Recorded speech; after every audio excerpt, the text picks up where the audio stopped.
During the time you're looking at this property, there's going to be timelines that come in, and you're going to want to have a timeline to follow how you go about your business respecting the property.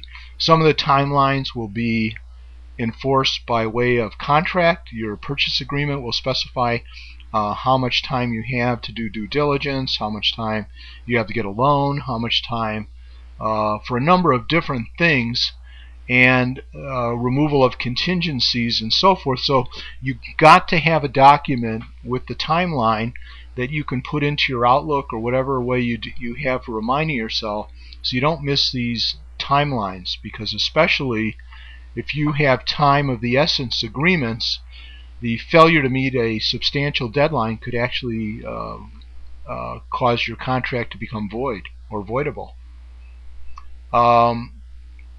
Forms, we'll talk about that later. Escrow, once you have solidified your agreement into a final agreement, you're going to be opening an escrow, because probably you're going to deposit some money in good faith to the seller. So you're going to have to open an escrow. You're going to be depositing money. You want to have a folder for all those activities involving the escrow. And during the course of the purchase, if you consummate it, you're going to have these various types of documents like deeds and title documents and title insurance, and this will be a convenient place to keep them.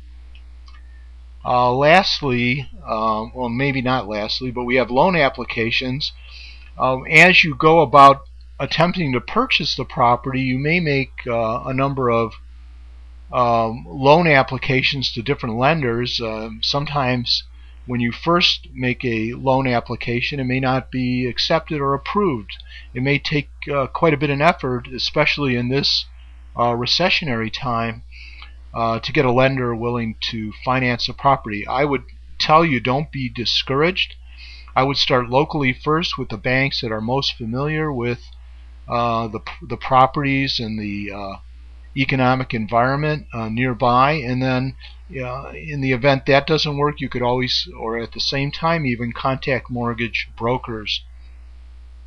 Some of the documents you may be asked to provide in connection with the loan application would be the resume of yourself, if you're going to be the owner, or the other owners. And what they're looking for is any type of experience to show that you are qualified to operate a investment property, a rental property. And if not, you may want to bring someone on board, like someone like us, like Enrich Investments, to be a joint owner with you, so you have that credibility, and a bank will say, yes, you have team members that are capable of operating this property. You're going to need tax returns, and you're going to need probably asset verification. So there's different forms that could be used to show your net worth, and we have those forms, and if you need one, we'd be happy to provide one to you. Last two categories are entity formation. You will decide in talking with your lawyer or accountant whether it may be more beneficial for you to form a limited liability company or some other type of holding company to avoid personal liability for any accidents or mishaps at the property, or also to ensure the continued existence of ownership.